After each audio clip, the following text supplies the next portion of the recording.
Break ನಂತರ hot ನ್ಯೂಸ್ಗೆ ಮತ್ತೊಮ್ಮೆ ಸ್ವಾಗತ. ದಕ್ಷಿಣ ಭಾರತದ ಸುದ್ದಿಯಿಂದ ದೆಹಲಿ ಸುದ್ದಿಯ ಕಡೆಗೆ ಹೋಗ್ತಾ ಇದ್ದೀವಿ. ಆಮ್ ಆದ್ಮಿ ಪಕ್ಷ ಸುಪ್ರೀಂ ಕೋರ್ಟ್ನ ಮೆಟ್ಟಿಲೇರಿದೆ.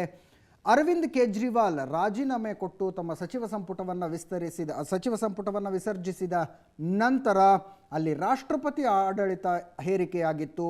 ರಾಜ್ಯ ಸರ್ಕಾರದ ಅನುಪಸ್ಥಿತಿಯಲ್ಲಿ ಇಂಥದ್ದೊಂದು ನಿರ್ಧಾರವನ್ನು ನಜೀಬ್ ಜಂಗ್, ದೆಹಲಿಯ ಲೆಫ್ಟಿನೆಂಟ್ ಗವರ್ನರ್ ತೆಗೆದುಕೊಂಡಿದ್ರು. ಆದರೆ ಅದು ಸಂಪೂರ್ಣವಾಗಿ ಆಮ್ ಆದ್ಮಿ ಪಕ್ಷಕ್ಕೆ ಸಂತೋಷ ಕೊಟ್ಟಿಲ್ಲ.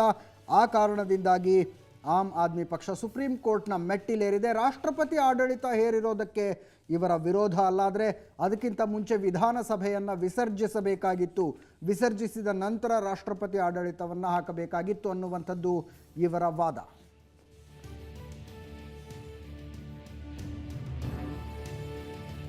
ಹೆಚ್ಚಿನ ಮಾಹಿತಿ ಕೊಡೋದಕ್ಕೆ ನಮ್ಮ ದೆಹಲಿ ಪ್ರತಿನಿಧಿ ಪ್ರಶಾಂತ್ ನಾತು ದೆಹಲಿ ಸ್ಟುಡಿಯೋಯಿಂದ ನೇರ ಸಂಪರ್ಕದಲ್ಲಿದ್ದಾರೆ.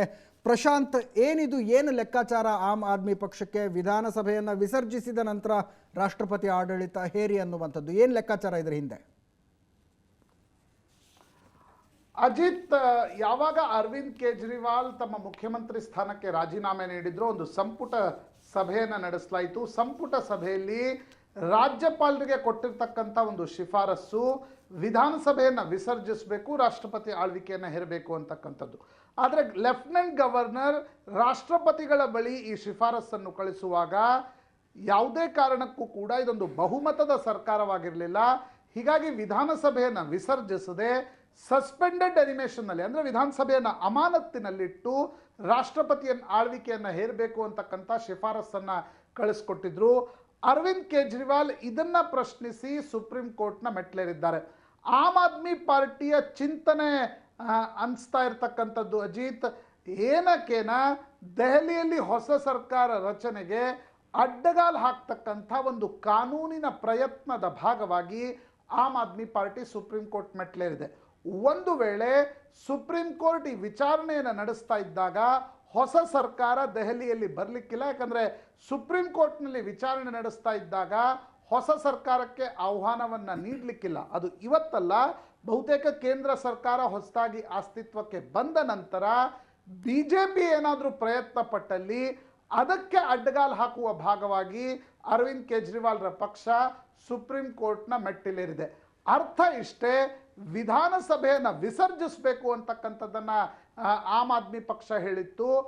ಒಂದು ವೇಳೆ ಲೆಫ್ಟಿನೆಂಟ್ ಗವರ್ನರ್ ಆಗ ವಿಧಾನಸಭೆಯನ್ನು ವಿಸರ್ಜಿಸಿದ್ರೆ ಲೋಕಸಭಾ ಚುನಾವಣೆಗಳ ಜೊತೆಗೆ ವಿಧಾನಸಭಾ ಚುನಾವಣೆಗಳು ನಡೆದ್ರೆ ಹೆಚ್ಚಿನ ಲಾಭವನ್ನು ನಿರೀಕ್ಷಿಸಬಹುದು ಅಂತಕ್ಕಂಥ ಚಿಂತನೆ ಆಮ್ ಆದ್ಮಿ ಪಕ್ಷಕ್ಕಿತ್ತು.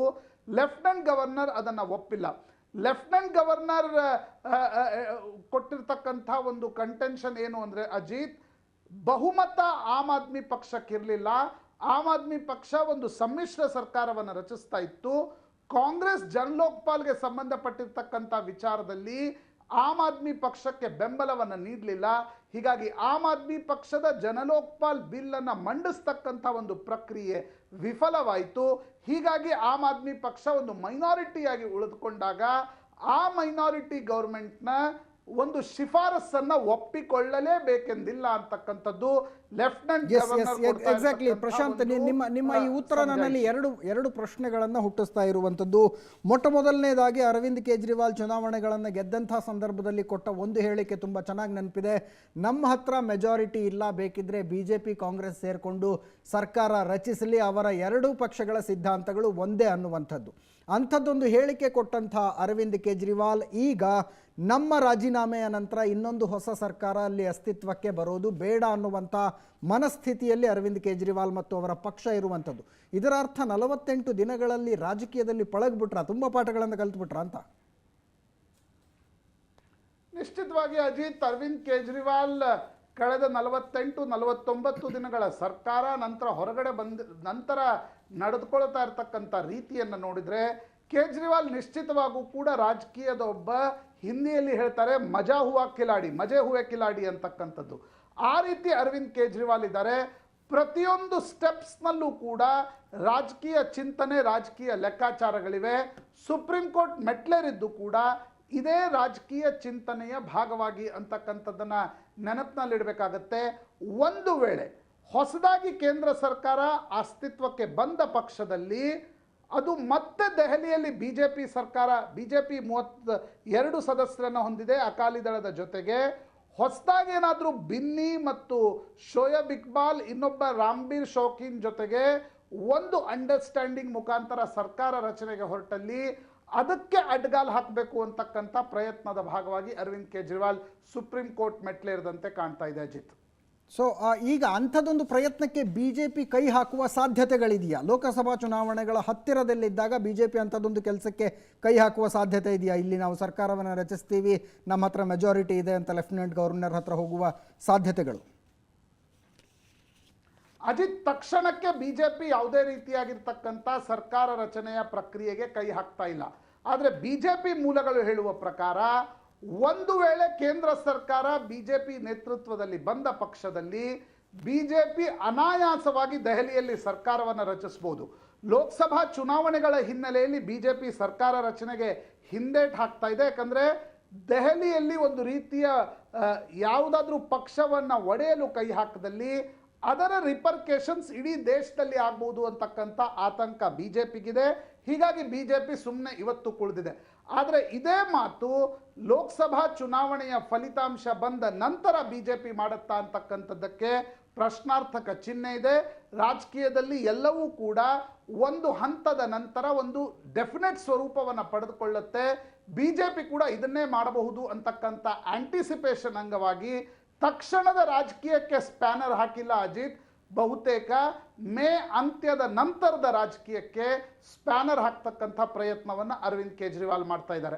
ಎಸ್, ಒಂದು ವೇಳೆ ಅರವಿಂದ್ ಕೇಜ್ರಿವಾಲ್ ಲೆಕ್ಕಾಚಾರದ ಪ್ರಕಾರನೇ ಎಲ್ಲ ನಡೆದ್ರೆ ಪ್ರಶಾಂತ್, ಈ ಹಿಂದೆ ಅನೇಕ ಚುನಾವಣೆಗಳಲ್ಲಿ ನಾವು ನೋಡಿದ್ದೀವಿ, ಈ ಮಧ್ಯಂತರ ಚುನಾವಣೆಗಳನ್ನು ಯಾರು ತಂದೊಡ್ತಾರೋ, ಉಪಚುನಾವಣೆಗಳನ್ನು ಯಾರು ತಂದೊಡ್ತಾರೋ ಅವರ ವಿರುದ್ಧ ಒಂದು ವಿರೋಧಿ ಅಲೆ ಇರುತ್ತೆ. ಅಂಥ ಸಂದರ್ಭದಲ್ಲಿ 6 ತಿಂಗಳೊಳಗಾಗಿ ದೆಹಲಿಯಲ್ಲಿ ಇನ್ನೊಂದು ಚುನಾವಣೆಯನ್ನು ಹೇರಿದ ಒಂದು ಪ್ರಕ್ರಿಯೆ ಆಮ್ ಆದ್ಮಿ ಪಕ್ಷಕ್ಕೆ ವಿರುದ್ಧ ಆಗ್ಲಿಕ್ಕಿಲ್ವಾ ಅಂತ? 6 ತಿಂಗಳಲ್ಲಿ ಇನ್ನೊಂದು ಚುನಾವಣೆಯನ್ನು ಹೇರಿದ್ರು ಇವರು ಜನರ ಮೇಲೆ ಅನ್ನುವಂಥದ್ದು. ಅಜಿತ್, ತಡವಾಗಿ ಚುನಾವಣೆ ನಡೆದು ಅಥವಾ ಯಾವುದೋ ಹೊಸ ಸರ್ಕಾರ ಅಸ್ತಿತ್ವಕ್ಕೆ ಬಂದ್ರೆ ಇಡೀ ಆಮ್ ಆದ್ಮಿ ಪಕ್ಷದ ಶಾಸಕರನ್ನ ಹಿಡಿದಿಟ್ಕೊಳ್ತಕ್ಕಂಥದ್ದು ಅರವಿಂದ್ ಕೇಜ್ರಿವಾಲ್ಗೆ ಕಷ್ಟ ಆಗ್ಬೋದು. ಮತ್ತೆ ಚುನಾವಣೆಗೆ ಹೋದಲ್ಲಿ ಒಂದು ಸ್ಪಷ್ಟವಾಗಿರ್ತಕ್ಕಂಥ ಬಹುಮತವನ್ನು ಗಳಿಸಬಹುದು ಅಂತಕ್ಕಂಥದ್ದು ಅರವಿಂದ್ ಕೇಜ್ರಿವಾಲ್ ಚಿಂತನೆಯಾಗಿತ್ತು. ಲೆಫ್ಟಿನೆಂಟ್ ಗವರ್ನರ್ ಅದನ್ನು ಒಪ್ಪಿರಲಿಲ್ಲ. ಆದರೆ ಅರವಿಂದ್ ಕೇಜ್ರಿವಾಲ್ರ ಚಿಂತನೆ ಇರ್ತಕ್ಕಂಥದ್ದು, ಅಂಬಾನಿ ಬಗ್ಗೆ ಅರವಿಂದ್ ಕೇಜ್ರಿವಾಲ್ ಹೇಳಿರ್ತಕ್ಕಂಥ ಮಾತುಗಳು, ಕಾಂಗ್ರೆಸ್ ಬಿಜೆಪಿಗೆ ಒಟ್ಟಿಗೆ ಬಂದು ಜನಲೋಕ್ಪಾಲನ್ನು ತಡೆ ಒಡ್ಡಿರ್ತಕ್ಕಂಥ ರೀತಿ, ಇವುಗಳಿಂದ ಅರವಿಂದ್ ಕೇಜ್ರಿವಾಲ್ರ ವೋಟ್ ಬ್ಯಾಂಕ್ ಖುಷಿಯಾಗಿದೆ ಅಂತಕ್ಕಂಥದ್ದು ಆಮ್ ಆದ್ಮಿಯ ಲೆಕ್ಕಾಚಾರ. ಕೆಲ ಮಧ್ಯಮ ವರ್ಗದ ಮತಗಳು ಕೈಬಿಟ್ಟು ಹೋಗಿರ್ಬೋದು, ಆದರೆ ಅರವಿಂದ್ ಕೇಜ್ರಿವಾಲ್ರ ಒಂದು ಸ್ಟ್ರಾಂಗ್ ವೋಟ್ ಬ್ಯಾಂಕ್, ಕೆಳವರ್ಗದ ಮತದಾರರೇನಿದ್ದಾರೆ ಅವರು ಅರವಿಂದ್ ಕೇಜ್ರಿವಾಲ್ ಮಾತುಗಳಿಂದ ಸಂತುಷ್ಟಿಯನ್ನು ಹೊಂದುತ್ತಾರೆ, ಅವರು ಸಮಾಧಾನದಿಂದಿದ್ದಾರೆ ಅಂತಕ್ಕಂಥದ್ದು ಆಮ್ ಆದ್ಮಿ ಪಾರ್ಟಿಯ ಲೆಕ್ಕಾಚಾರ. ಇದೇ ಲೆಕ್ಕಾಚಾರವನ್ನು ಇಟ್ಕೊಂಡು ಆಮ್ ಆದ್ಮಿ ಪಾರ್ಟಿ ಮುಂದಿನ ದಿನಗಳಲ್ಲಿ ಲೋಕಸಭಾ ಚುನಾವಣೆಗೂ ಕೂಡ ಇಳಿಯಲಿದೆ.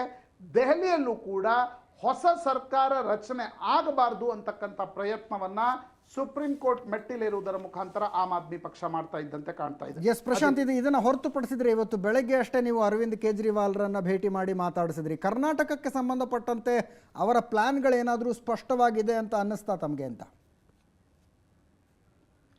ತುಂಬಾ ಹೊತ್ತು ಅರವಿಂದ್ ಕೇಜ್ರಿವಾಲ್ ಮಾತನಾಡಲಿಲ್ಲ, ಒಂದು 5 ನಿಮಿಷ ಮಾತ್ರ ಸಿಕ್ಕರು. ಆದರೆ ಕರ್ನಾಟಕ ಒಂದು ಆಮ್ ಆದ್ಮಿ ಪಾರ್ಟಿಗೆ ಒಂದು ರೀತಿಯಾಗಿರ್ತಕ್ಕಂಥ ಫರ್ಟೈಲ್ ಗ್ರೌಂಡ್ ಅಂತಕ್ಕಂಥದ್ದು ಅರವಿಂದ್ ಕೇಜ್ರಿವಾಲ್ ಲೆಕ್ಕಾಚಾರ. ಯಾಕಂದ್ರೆ ಕಾಂಗ್ರೆಸ್ ಬಿಜೆಪಿ ಹೊರತಾಗಿ JDSಗೆ ಉಳಿದೆಲ್ಲ ಕಡೆ ಮಾನ್ಯತೆ ಇಲ್ಲ.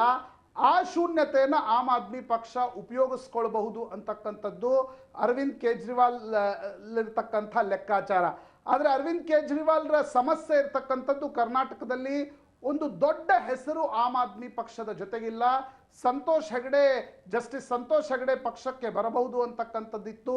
ಆದರೆ ಜಸ್ಟಿಸ್ ಸಂತೋಷ್ ಹೆಗಡೆ ಆಮ್ ಆದ್ಮಿ ಪಕ್ಷದ ಜೊತೆ ಸರಿಯಾದ ಸಂಬಂಧವನ್ನು ಹೊಂದಿಲ್ಲ. ಹೀಗಾಗಿ ಒಂದು ಹೊಸ ಹೆಸರು, ಒಂದು ದೊಡ್ಡ ಸ್ಪೆಕ್ಟಾಕಲ್ ಮಾಡ್ತಕ್ಕಂಥ ಒಂದು ಹೆಸರಿನ ಜೊತೆಗೆ ಕರ್ನಾಟಕದಲ್ಲಿ ಲೋಕಸಭಾ ಚುನಾವಣೆಯನ್ನು ಎದುರಿಸಬೇಕು ಅಂತಕ್ಕಂಥ ಒಂದು ಚಿಂತನೆ ಆಮ್ ಆದ್ಮಿ ಪಕ್ಷದಲ್ಲಿದೆ.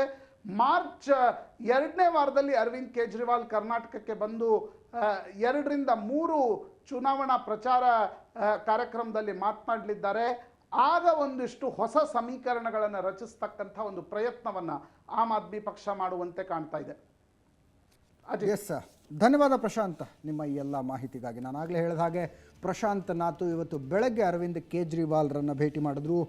ಅವರ ಕರ್ನಾಟಕದ ಬಗ್ಗೆ ಅವರು ಹೊಂದಿರುವಂಥ ಪ್ಲ್ಯಾನ್ಗಳ ಬಗ್ಗೆ ಸಣ್ಣದೊಂದು ಚಿಟ್ಚಾಟ್ ಕೂಡ ಮಾಡಿದ್ದಾರೆ.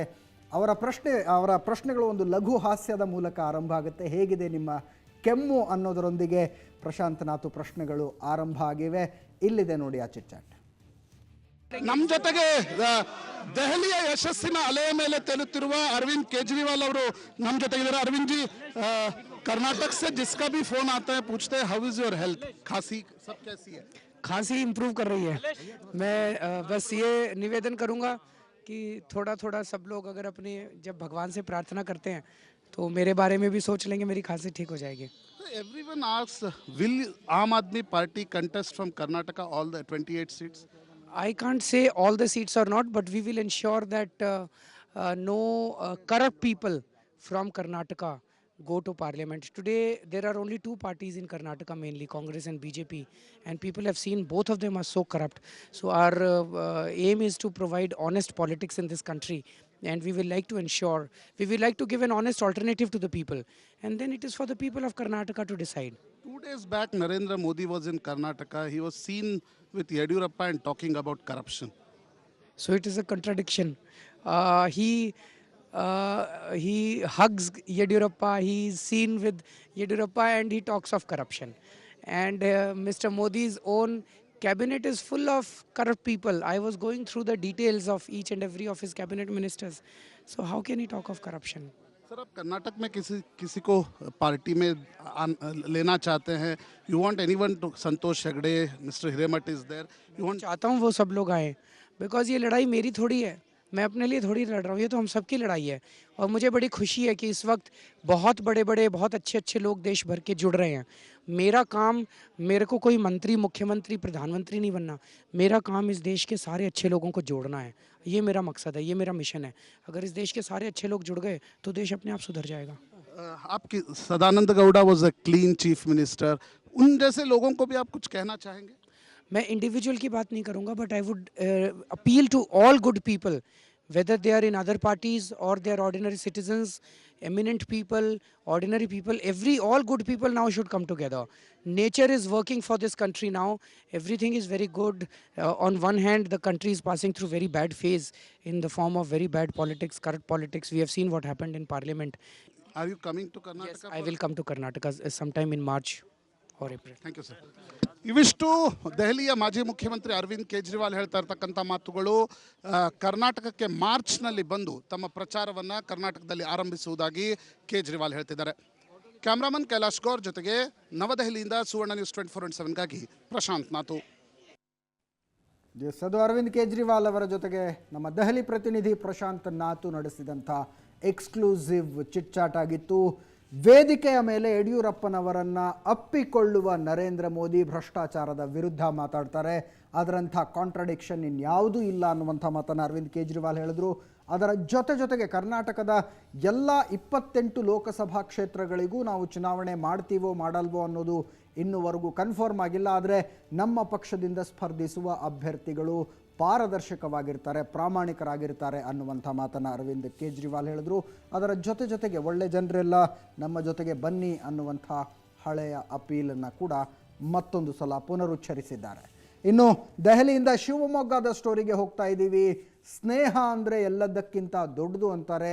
ಕಷ್ಟ ಕಾಲದಲ್ಲಿ ಸ್ನೇಹಿತರು ಸಹಾಯಕ್ಕೆ ಬರ್ತಾರೆ ಅನ್ನುವಂಥದ್ದು ತುಂಬ ಹಳೆಯ ನಂಬಿಕೆ. ಆದರೆ ಆ ನಂಬಿಕೆಗೆ ತದ್ವಿರುದ್ಧ ಆದಂಥ ಘಟನೆ, ಆ ನಂಬಿಕೆಗೆ ಹೊಡೆತ ಕೊಡುವಂಥ ಒಂದು ಘಟನೆ ಶಿವಮೊಗ್ಗದಲ್ಲಿ ನಡೆದಿರುವಂಥದ್ದು. ಕಷ್ಟ ಕಾಲದಲ್ಲಿ ಸಾಲ ಕೊಟ್ಟಿದ್ದ ಸ್ನೇಹಿತ ಆ ಸಾಲವನ್ನು ವಾಪಸ್ ಕೇಳ್ದ ಅನ್ನೋ ಒಂದೇ ಒಂದು ತಪ್ಪಿಗೆ ಆತನನ್ನು ಕೊಂದು ಹಾಕಿರುವಂಥ ಘಟನೆ ಇದು.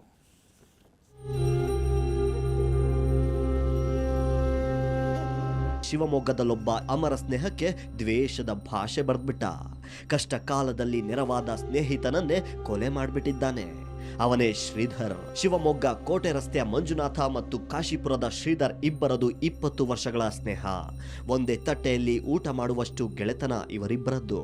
ಅದೇನೋ ಕೆಟ್ಟ ಕಣ್ಣು ಇವರ ಮೇಲೆ ಬಿತ್ತೋ ಏನೋ, ಕೊಲೆಯೊಂದಿಗೆ ಸ್ನೇಹ ಅಂತ್ಯವಾಗಿದೆ. ಒಂದೇ ತಟ್ಟೆಗೆ ಊಟ ಮಾಡೋರು ಅಂಥವ್ರು ಭಾನುವಾರ ರಾತ್ರಿ ಕರ್ಕೊಂಡೋಗಿ RMC ಯಾರ್ಡಲ್ಲಿ ಮರ್ಡರ್ ಮಾಡಿದ್ದಾರೆ. ಅದು ಗೊತ್ತಾಗಿದ್ದು ನಮಗೆ ಬುಧವಾರ ರಾತ್ರಿ ಗೊತ್ತಾಗಿರೋದು.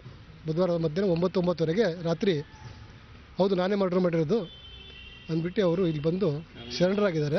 ಶಿವಮೊಗ್ಗದ BH ರಸ್ತೆಯ ಮೀನಾಕ್ಷಿ ಭವನದ ಬಳಿ STD ಬೂತ್ ಮತ್ತು ಜೆರಾಕ್ಸ್ ಅಂಗಡಿ ಇಟ್ಕೊಂಡು ವ್ಯವಹಾರ ನಡೆಸ್ತಾ ಇದ್ದ ಮಂಜುನಾಥನಿಂದ ಶ್ರೀಧರ್ 9 ಲಕ್ಷ ರೂಪಾಯಿ ಸಾಲ ಪಡೆದಿದ್ದ. ಇತ್ತೀಚೆಗೆ ಹಣ ವಾಪಸ್ ನೀಡುವಂತೆ ಮಂಜುನಾಥ ಸ್ನೇಹಿತನಿಗೆ ಒತ್ತಡ ಹೇರಿದ್ದ. ಇಷ್ಟಕ್ಕೆ ಕೋಪಗೊಂಡ ಶ್ರೀಧರ್ ಭಾನುವಾರ ಮಂಜುನಾಥನನ್ನು ತಾನು ಕೆಲಸ ಮಾಡುತ್ತಿದ್ದ MPMCಯ ಅಡಿಕೆ ಮಂಡಿಯ ಗೋಡೌನ್ಗೆ ಕರೆಯಿಸಿ ಕೊಲೆ ಮಾಡಿಬಿಟ್ಟಿದ್ದಾನೆ.